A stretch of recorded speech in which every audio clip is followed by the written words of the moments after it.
Okay, welcome everyone. I again am Andy Norman, and this is Examined Lives, a forum for exploring fascinating questions related to the human condition. We're a little bit philosophical. We're very interested in bringing the evolutionary biology to bear on understanding the human condition. And our topic for today is status and recognition. A quick reminder about our approach. I see a couple of new faces. It's worth knowing this. We try to employ an approach where each of us listens very intently when not speaking and tries to be very succinct when speaking. The idea is to treat floor time as really precious and something that should be devoted to the highest quality insights we can afford. So please join me in trying to honor that approach, and I think we can have a fabulous time and really deepen our understanding of this fascinating topic. I think my own interest in status and the biology of status and recognition traces back to this wonderful book that I'm sure many of you have come across called The Moral Animal by Robert Wright. Why We Are the Way We Are, the New Science of Evolutionary Psychology. The book is a decade or two old now, but it has an entire chapter or two on status and the evolutionary origins of our status craving. I commend the book to you if you haven't discovered it yet. I'm going to start off, I think, just to introduce the topic by reading from the very blurb I created to describe this session, because it basically poses a bunch of questions, and I realized on reviewing it that some of these questions have relatively straightforward answers. So why do we crave status and recognition? Well, answer because our ancestors probably secured evolutionary advantages by gaining status and recognition. Did such cravings confer evolutionary advantages in ancestral times? Very likely, yes. The evidence certainly points that direction. How did it confer evolutionary advantages? I think among the contending hypotheses is that high status conferred unusual access to reproductive opportunities, and that low status could often consign your gene line to oblivion because you would fail to attract a mate and thereby pass on your genes. Those two things probably don't exhaust the topic of how, but I think they give a nice down payment on the how question. So here are the questions that I think remain in the wake of this that are worth exploring together. I'll just read through them and then I want to throw open the floor. Are these cravings healthy? Or do they consistently foster greed, self-promotion, and unjust accumulations of power? Are there different kinds of status cravings, some prosocial and others corrosive of prosociality? And what light can evolutionary biology shed on this peculiar aspect of the human condition? And can we somehow harness the human craving for status and channel it for the common good? And if so, how?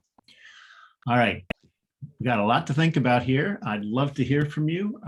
One way to get my attention is to raise your hand using the reactions, the button at the bottom of your screen. When I see that, I'll know that you have a need to speak, and we'll try to give you a shot. And Hank can almost always be relied upon to get us going. Thank you, Hank. Oh, yeah. I start and then I peter out. No, I'm sorry. No, I was just thinking about another basic, that status has something to do with the desire to belong and to belong to a tribe or to stay affiliated, and you don't want to get kicked out. Nice. And I would say that's sort of basic status. You want to be in that group and be valued and noticed. And the danger of being ostracized or shunned leaves you with no status. That's a really nice point, Hank. So quite apart from the high status, low status continuum, there's the threshold. Is my status adequate to remain a member in good standing? Yeah. And that would have been, I think, pivotal, since exiling from the tribe could often spell the end of one's gene line. Very nice, Hank. Thank you. Kurt. Yeah, thank you so much. So yeah, recently I was on 12 panels for COP26, and coming out of COP26, where everyone kind of decided, the governments are helpless, hopeless, big business and business as usual is helpless, hopeless, and the mantle for change is passing to civil society. It really put a new emphasis. This emphasis has been there, but it was really accentuated on the emerging groups and networks of networks that can try to find traction for change. Now, what's interesting about that with regard to status and recognition is that the people that are stepping up to coordinate those networks and groups of groups are often retirees, people on pensions, people who actually have the time, therefore, to serve. And they're actually stepping forward to coordinate what is truly a pro-social environment of groups working within groups and groups across groups to try to address the global situation, particularly from the vast NGO community. So that's an interesting niche that's evolving now that adds, it's been there before, but it adds more accentuation to how pro-social activity, altruistic activity, and leadership really then is something with regard to status and recognition, but is serving the whole. Yeah, wonderful. Thank you, Kurt. Fascinating stuff. Diane. You mentioned the problem of, can there be a good status versus bad status, or good status striving versus bad? And I think status we should probably regard as sort of neutral. It's neither good nor bad. It's necessary, as a matter of fact. If you look at how in-groups are structured, they cannot, no group stays totally equalitarian. It always turns into a hierarchy one way or the other, and there are good reasons, which you referred to, for why those hierarchies form. But the real question is, how do they form? In other words, how do you get the status? Mm-hmm. And doing good works is one very good way to get status.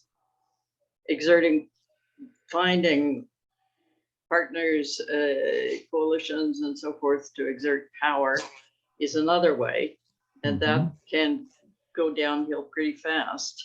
And there are a lot of cases, just to throw out one more thing that might be controversial, doing good things and achieving power doesn't always, or status, doesn't always guarantee that you use the status well. Nice. Terrific. Thank you, Diane. Steve. Well, Diane sort of made the point I was going to make. I'll expand on it in just a little bit. I agree with everything Diane just said, but the way I was going to phrase it was that rather than asking is status striving, good or bad, I think what you can think about are the tactics people use to achieve status. We could generate a laundry list of different tactics people use. Some are pro-social, some are not pro-social. There's a whole body of literature in sex differences in the tactics that are used. Men tend to use deception and manipulation more than women do, and there's lots of research like that.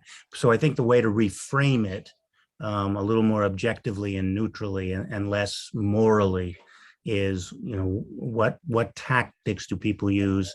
And if we do value certain tactics more than others, how can we encourage people to use those tactics?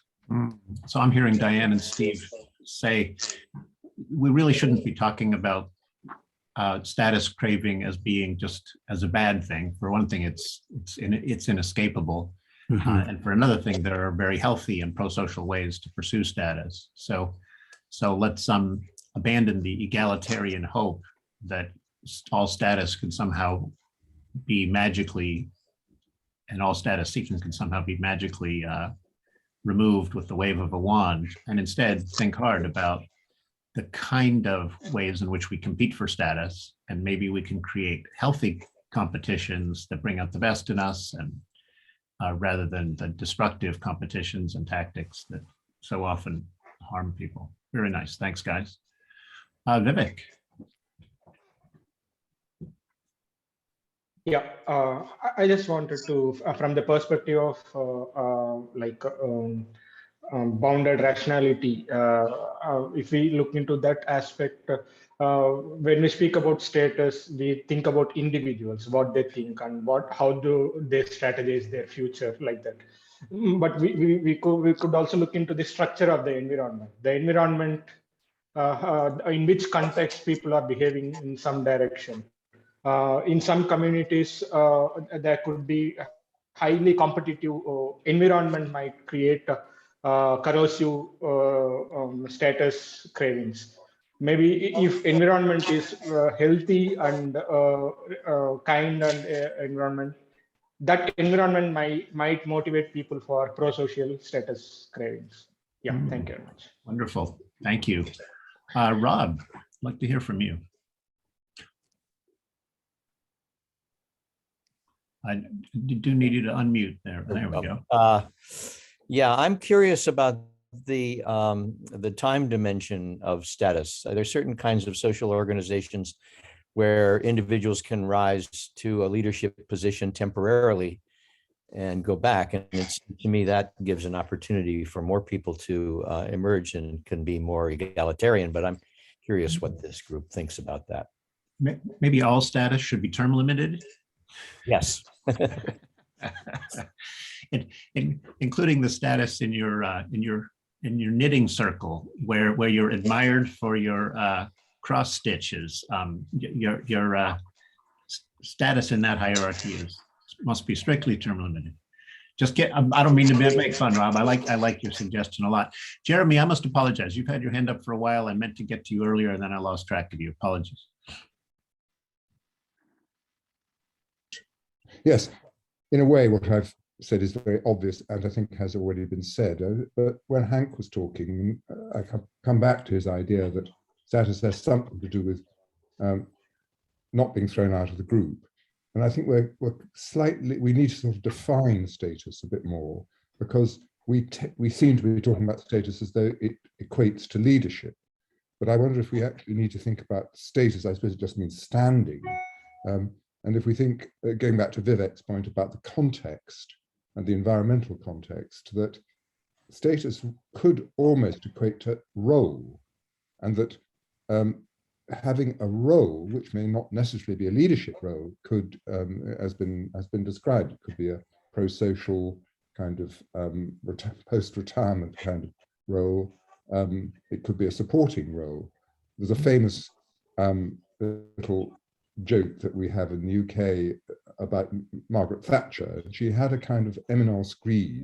His name was Willie Whitelaw. And she said, every prime minister needs his Willie, or her Willie in that case. So here's an example of someone who wasn't in a leadership position, but he had status.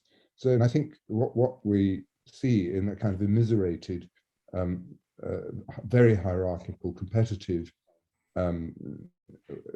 societies that we in the West have created is that the losers, as it were, in the status wars have no role.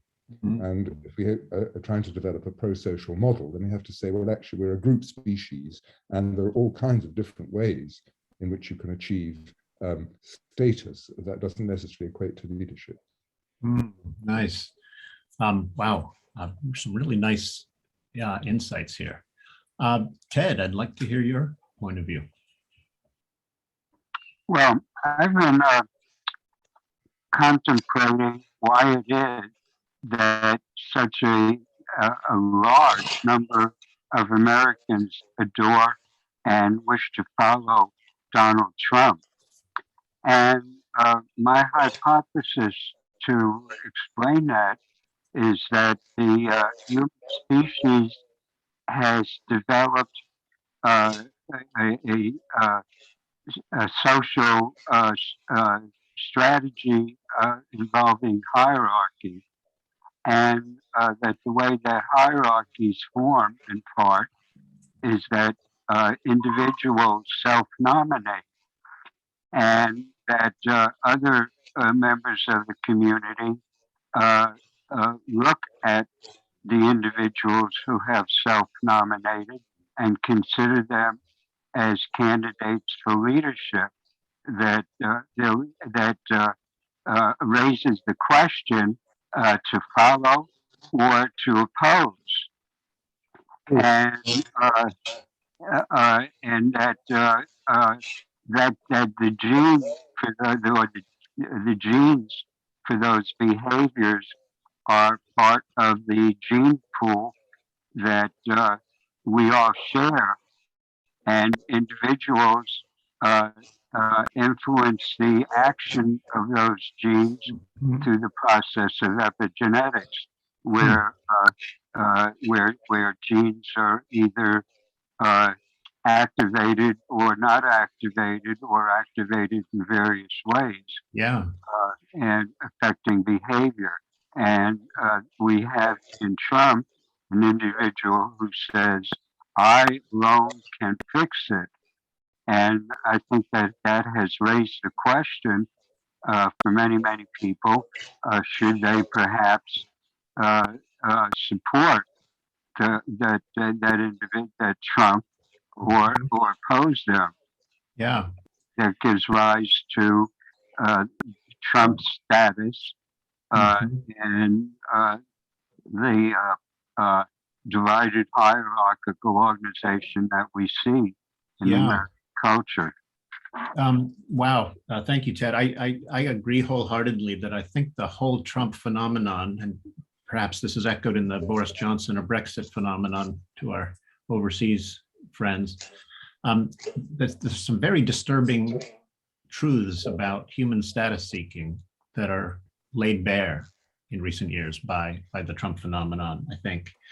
I don't know how many of you had a chance to check out the links attached to the invitation to this event, but one of them is to an article that essentially argues that violent extremism correlates very highly with indices of status seeking through dominance.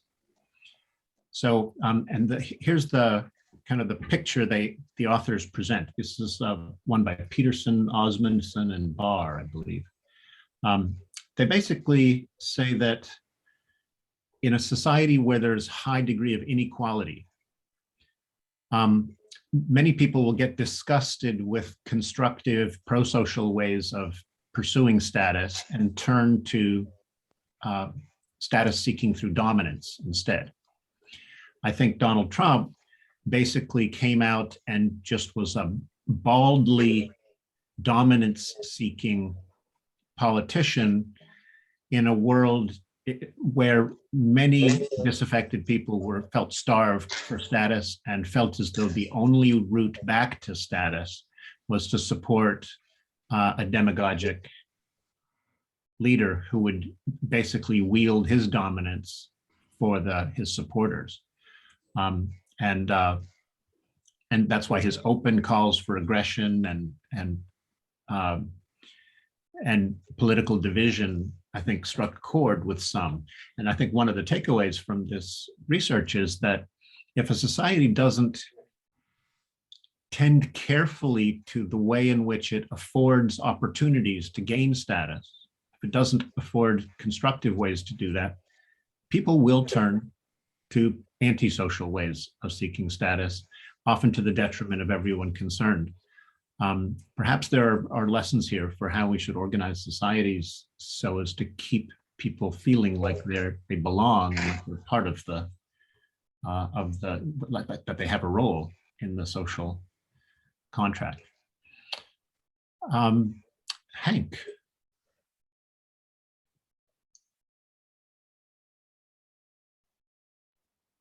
Here I am.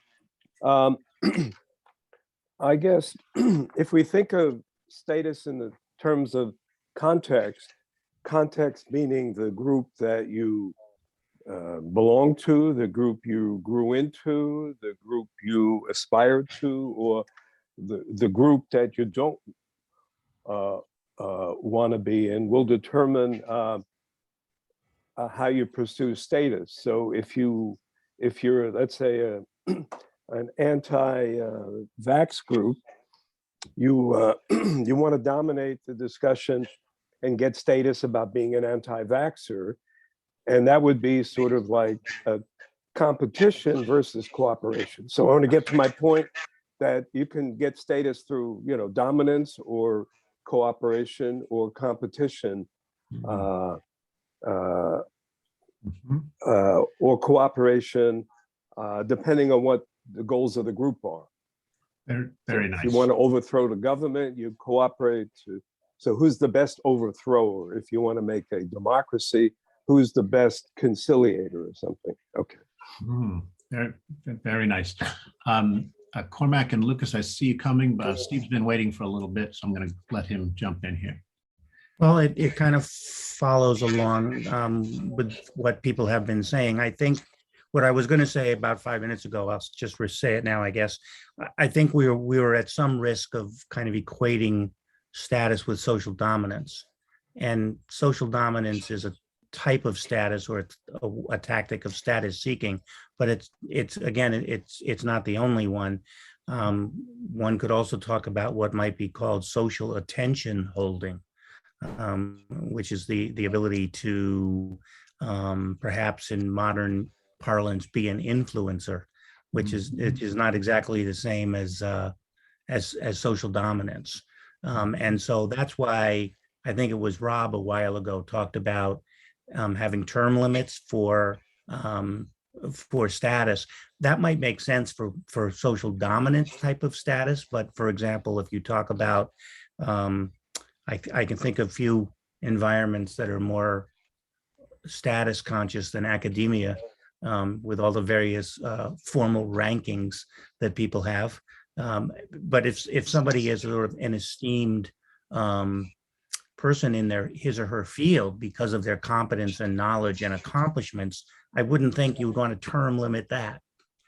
So it depends, I think, on the type of dominance we're talking about. Very nice point. Interesting. So Lucas. So I think I'm building a bit here on some of the things that you, Andy, have said, and some of the things that Hank and some other folks have mentioned already too. Thinking about, I can't help but think about Richard Dawkins' work on the selfish gene, the sort of gene's eye view of people, basically, that it would be evolutionarily sustainable for there to be some antisocial behaviors that sort of get passed on through the mix, and will probably always be with us. But at the same time, how do you incentivize sort of pro-social status-seeking behavior? One of the ways to do that comes out of, I think, Emile Durkheim. If you have a complex enough society with enough moving parts, then you can create more sort of niches for different status groups, such that the temptation to embrace this sort of dominance-based status-seeking is at least more at the periphery and is not as rewarded potentially. It's just, I don't know if that's a fully formed thought, but that's something that came to mind as I was listening today and read the articles for today. I think that was a very nicely formed thought. And you're right. I've realized when I think of status, I tend to think first and foremost as economic status, or political status, maybe intellectual status, but fame, popularity is another form of status. But I realized that I compete for status on the Ultimate Frisbee team I play with. When I get together with my buddies, we compete at trash talk, and we gain esteem in each other's eyes for talking smack in a clever way. I mean, there are literally thousands and thousands of ways to gain esteem in the eyes of others. And every time we do that, we're in a certain sense notching up a little bit in terms of in the eyes of others. And maybe that's what status ultimately comes down to. given that there are many, many different ways to seek and find status, maybe highly complex societies that afford many, many different niches and that provide good mechanisms for helping people find their niches, maybe they afford belonging in ways that simpler, I don't know, agricultural societies did, for example. Anyway, let me end there. Thank you for your patience, Cormac. Love to hear from you. Yeah, you gave me a good segue there talking about pre-agricultural societies. I don't know if people have seen it, but there's a movie on, excuse me, Netflix in the UK at the moment called Hard to Be a God. It's a Russian movie. And it's probably the best example I've seen of what it's like to have lived in a peasant pre-Renaissance world. It's 3 hours long and it's hard work, but it's miserable. And the thing that you come away from it with is there is one leader and everybody else wants to be compliant, because if you're not compliant, you'll die. You'll get expelled and you'll get killed, or you'll starve, or it's brutal, it's miserable, it's unhygienic.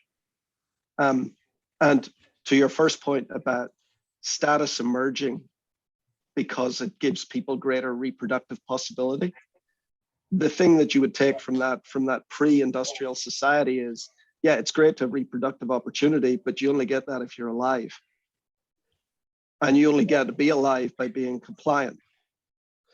And one of the things that we see, and I think we focus on, is status games that we play today because we're all chiefs. There's nobody's the peasant anymore, but we're evolved for a peasant society. And I think maybe we try to be far more compliant, and we have an instinct to be more compliant than really we should be. It's true that obedience and compliance is one way to ensure that, or one good way to minimize the risk of being exiled by a powerful leader, right? I mean, just to get a bit meta on it for a moment, one of the ways to lose status in this group is to disagree. No one ever disagrees in this group. It's not, you've never declared it one of the rules. But someone I disagree, Cormac. I disagree. Okay, so there you go. But if you look at the emergent behavior that we have, we don't disagree. We would lose status by doing so. Interesting. This is not an aspect of the group behavior that I noticed closely, but I think I like what that says about us. I think we perhaps we disagree in very gentle ways, but maybe not. That's worth exploring. Thank you, Cormac. Nice points. I see some hands up, but Beverly hasn't had a chance to speak yet. So Beverly, you can get the first next go. Be nice if we can see you and hear you. Still there, Beverly? All right, I'm going to go to Kathleen. Beverly, we can come back to you if you later if you like. I had a question because earlier it was mentioned about living in a peasant society. Are you saying that we evolved to live in that? Because I would have thought that would have been a later stage, and that we actually evolved to be in smaller pre-industrial groups. And Steven Pinker mentions that, I think it was him, that in such a small group, almost everybody would be good at something no one else was good at, whether it was telling jokes or dancing or whatever. So that it's a lot harder once the society gets bigger to feel that you're valued for something. Sounded like you were disagreeing with me there for a minute, Kathleen, but I have to say I agree with you. So what fine point. Rob. I just wanted to point out that there is a role for a person without status, a very important role in society, and that's as a scapegoat. And so being without status does not mean being without a role. Not a disagreement, but a suggestion. It's hardly a role, a sought after role, but yes. Well, maybe sought after. I mean, if you look at our major religion. It's based on an event of great humiliation. So I'm not sure. Oh, okay, interesting. Diane, sounds like you have another insight. I just got shocked by what Rob said, and I think I almost forgot what I was going to say. Kathleen's remark about, not just pre-industrial, but pre-agricultural environments being the so-called evolutionary environment in which humans evolved, called to mind work about what happens in a tribal society, a really agricultural society, when somebody tries to become the boss. And it appears that more frequently than not, people simply don't tolerate it. In other words, they form coalitions, and first they try joking, and if that doesn't work, they try shunning, and if that doesn't work, they kill the guy. And it's always a guy.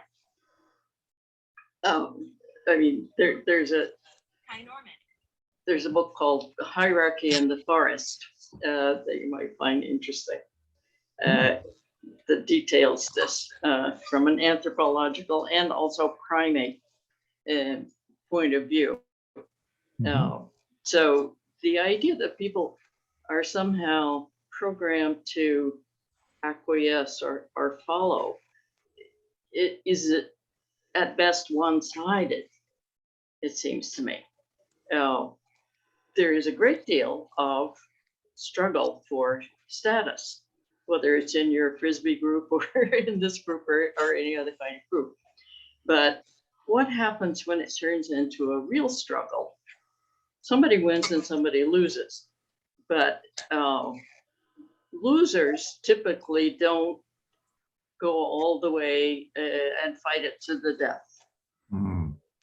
They learn when to surrender and how to subordinate themselves in a way that appeases the winner. And you can see this in many, many species. It's not only humans. So I think we're perfectly equipped to be winners and leaders, and also to be losers and followers.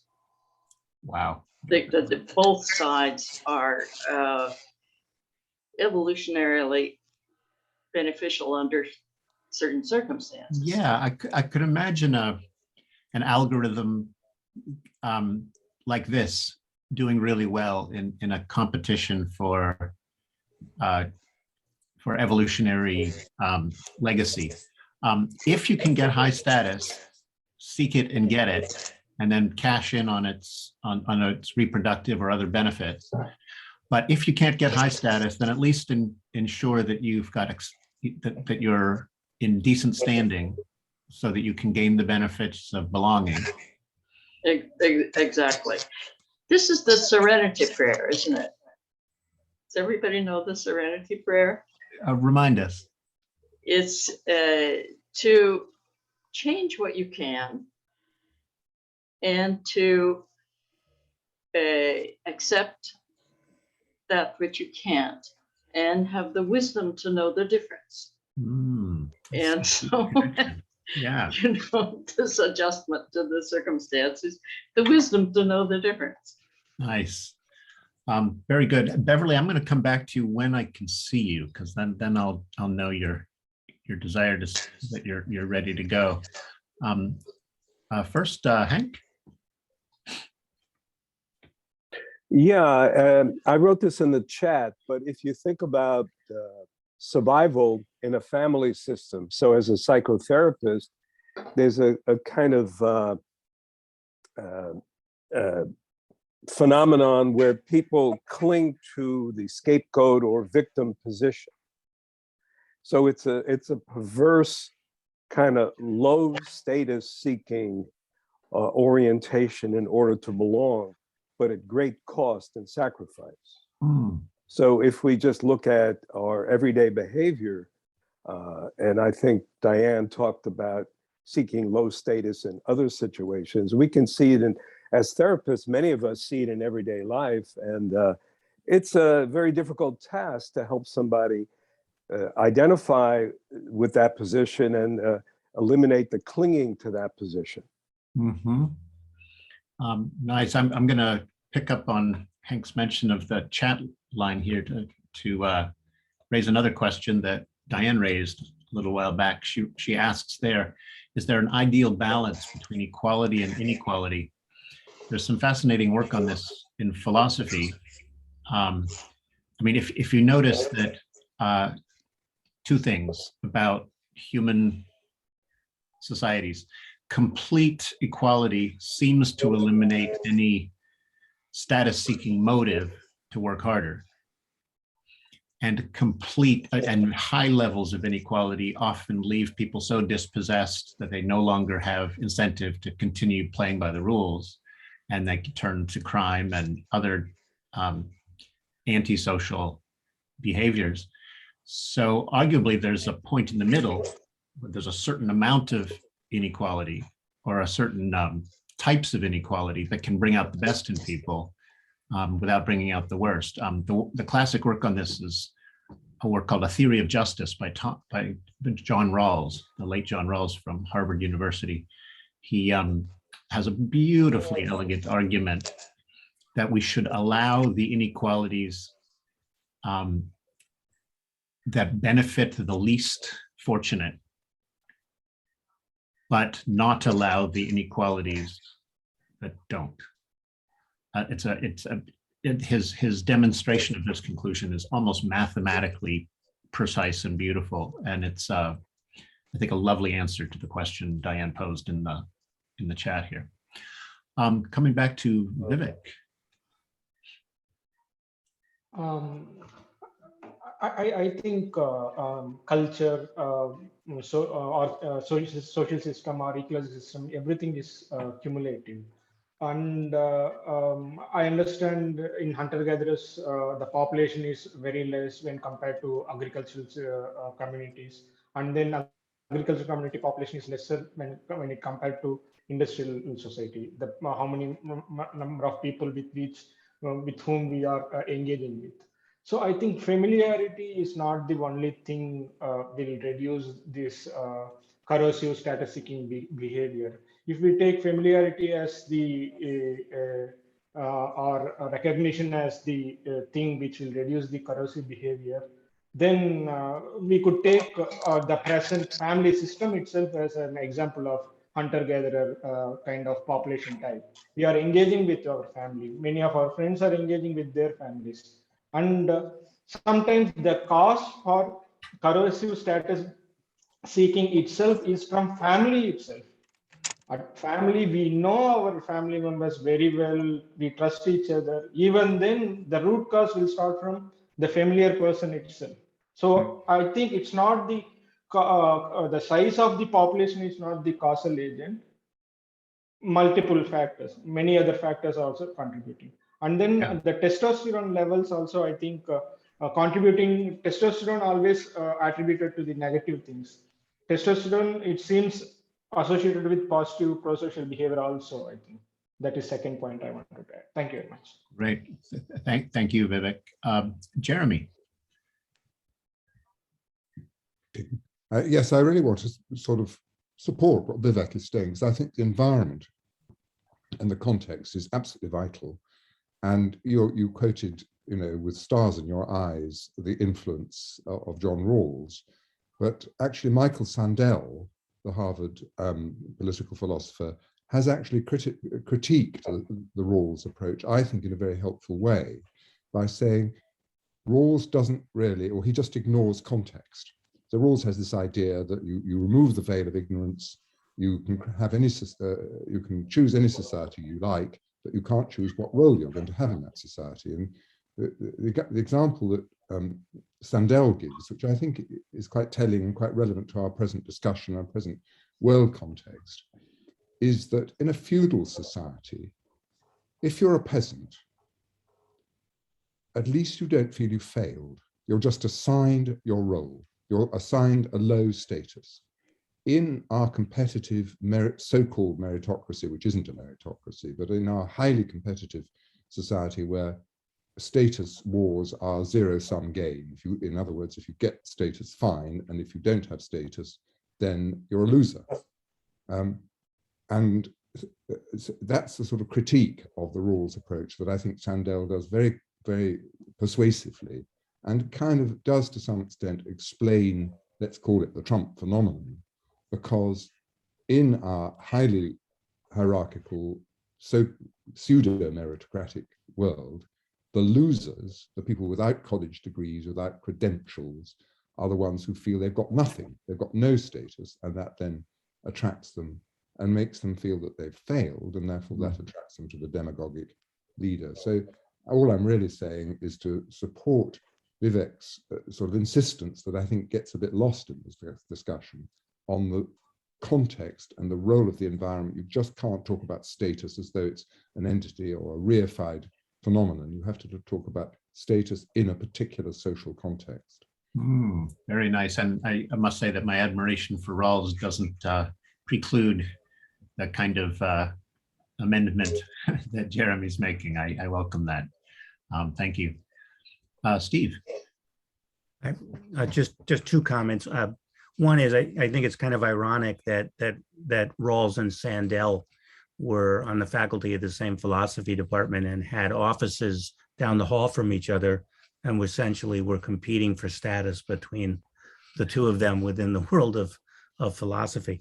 My only comment, and it was stimulated by Kathleen's comment about the difference between the hunter-gatherer world and the modern world, is that people have multiple statuses in different groups and subgroups that you're a member of, so that there might be somebody on your ultimate Frisbee team, Andy, who in terms of societal status it doesn't have very, maybe he's not well educated and has a low paying job and he doesn't have high status, but maybe he's the best guy on your ultimate Frisbee team and he has a lot of status in that regard. And the other thing, just as one last addition, is that I think that one interesting way to think about self-esteem, this is not my original idea, people have written about this, is that self-esteem is essentially status tracking self-assessment. Self-esteem is how you measure yourself in various status relevant variables. And one of the things that's interesting in self-esteem research are sex differences, and that what matters for men in terms of societal status tends to be power and resources, and what matters for women in terms of evolutionarily, what mattered is much more appearance based. And in fact, if you do studies about how men and women differ when they have low self-esteem, men's low self-esteem is tied typically to being low in resources and power, and women's self-esteem is much more often tied to feeling that they're unattractive, which kind of fits the evolutionary basis for self-esteem. Oh, nicely said, Steve. Just want to make a connection between what Steve said and something Diane said earlier. If the best strategy for how to live your life needs to be sensitive to how you're doing in the status game. In other words, we talked about a strategy that would say seek high status if you can get it, but if you can't, at least adopt behaviors that allow you to remain in good standing. To implement a strategy like that, you need to be able to track your status and your progress towards status. And it sounds as though, Steve, I think is correct to say that self-esteem seems to be the solution natural selection hit on for tracking that status. From the inside, we experience our own status as a kind of a degree of self-esteem. And that might be the cue that triggers different behavioral scripts, so to speak. High status or high esteem people probably pursue certain types of behaviors, and low status people often pursue alternative behaviors. Well, not only that, they pursue different types of mates. So another function of self-esteem is to have an accurate assessment of your own desirability in the mating market. So you neither undershoot nor overshoot. Fascinating. Wow, neat stuff, guys. Hank. Yeah, as I wrote in the chat, since it's not my expertise, but I've read in the neurobiology work that neurons are both in competition and they also cooperate. So neurons are neuronal systems. So we can say that neurons might be, if we anthropomorphize neurons, status seeking. So just a comment for discussion. And what does that say about us people, you know, with more than our neurons? But Fascinating. I wanted to toss in one other mention of an idea that came up in one of the articles I linked to in the invitation to this event. There's an article there, they're linked by a pair called, I think, Tracy and Robbins. And they argued that there are basically two different kinds of pride that correspond with the two different approaches to status seeking.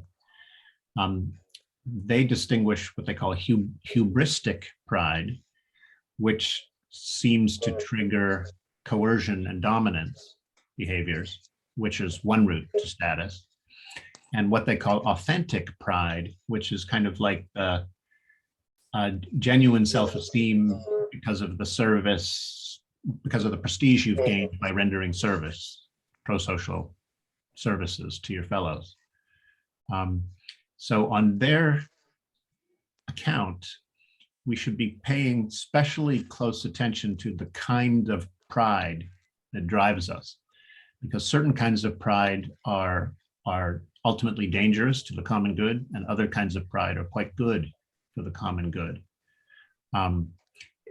In this connection, it's worth mentioning that the ancient Greeks had an entire art form called the tragedy that highlighted the dangers of hubris and hubristic status seeking.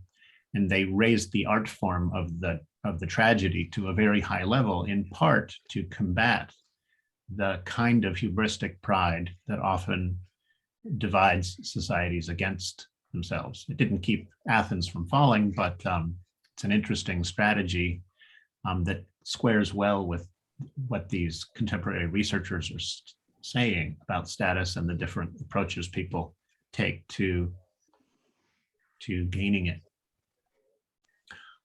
We have time for, I think, 2 or 3 more. Diane, Right. I just would like to add a footnote to what you were saying, which is there's a new article out, and it's so new that I haven't even had time to read it yet, by the evolutionary psychology people at the University of Kansas about all the emotions that are involved in hierarchy. So the hierarchy and emotions, or emotions and hierarchy, is the name of the article.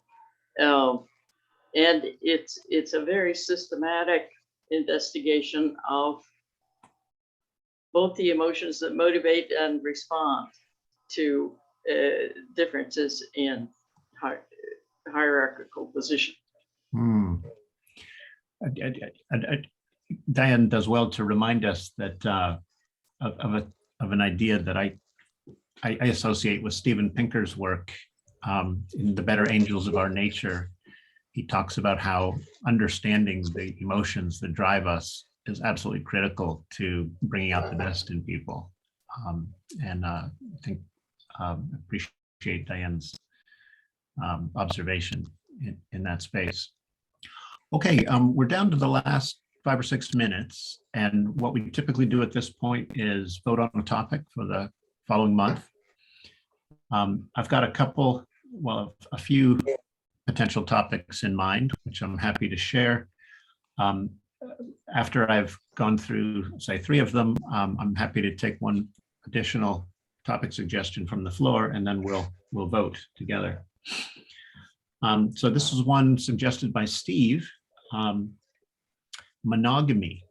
Has evolution shaped us to be monogamous? I think that topic is sexy enough not to require further explanation.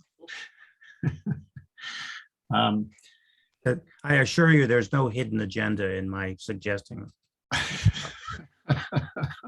Okay. I'm going to propose this or float this topic one more time, even though it hasn't won the day a couple of times. But I think there's a really interesting, deep question about what is prosociality? How do you distinguish genuine prosociality from, I don't know, pseudo prosociality or close cousins that look constructive or positive, but are in some ways covertly problematic? So what is prosociality would be a second.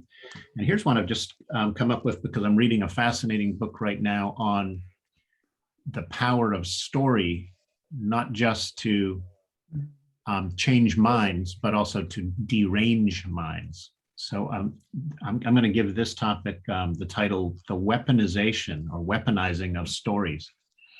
Are people weaponizing false narratives in our world today?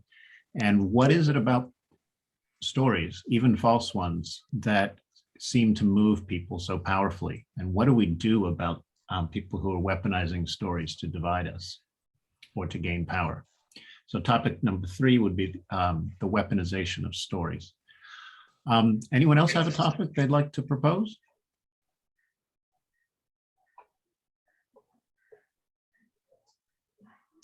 You happy to choose from among those 3? All right, I'm seeing a couple heads go up and down, so time to vote. As before, you can vote for as many as you like. The top vote getter will be our topic for next week. And Sage, please do me the favor of counting them. A good way to cast your vote is to raise your hand using the reactions button. That makes them easy to count. If for some reason that's not possible, wave your hand furiously in the window and we'll try to notice you there. All right. Okay, topic number 1, monogamy. Has evolution shaped us to be monogamous? All those in favor?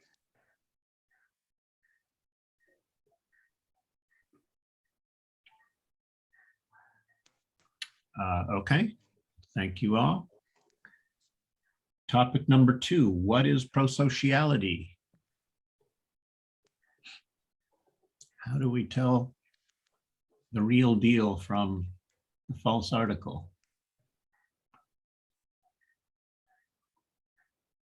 Okay, thank you, hands down. And finally, the weaponizing of stories. Holy Toledo, I think we have a winner, a clear-cut winner. I get the sense people are worried about weaponized stories these days. Let me commend this book to you. So because you have a month now to look it up, and I guarantee it's both a great read and will make you think deeply on this subject. It's called The Story Paradox by Jonathan Gottschall, Gottschall, I believe. Really good book. The same guy who wrote The Storytelling Animal, a beautiful reflection on the human need and desire to tell and dwell within stories. Okay, I think we've got an exciting one for next month. Appreciate everybody's contributions, everybody's participation this time. I hope you'll join us again next month. I think, you might want to put this on your calendars. Thursday, January 20th. Same bat time, same bat channel.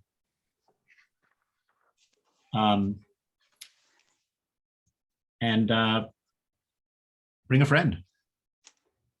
Great. Or when you get the email invitation, forward it to a friend. Thanks, guys. Really nice job today. Thanks.